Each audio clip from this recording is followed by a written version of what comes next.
Hey guys, today is a rearview mirror modification video.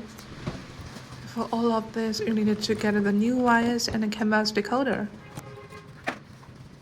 First step, remove the left door plastic kit.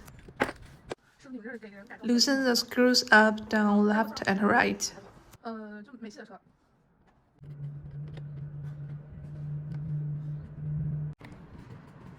Second, remove the soundproof cotton.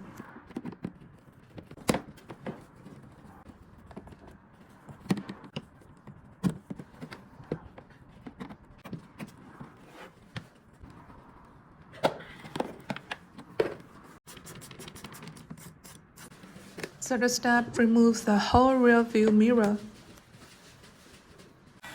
Use a professional dry heating to get the mirror down.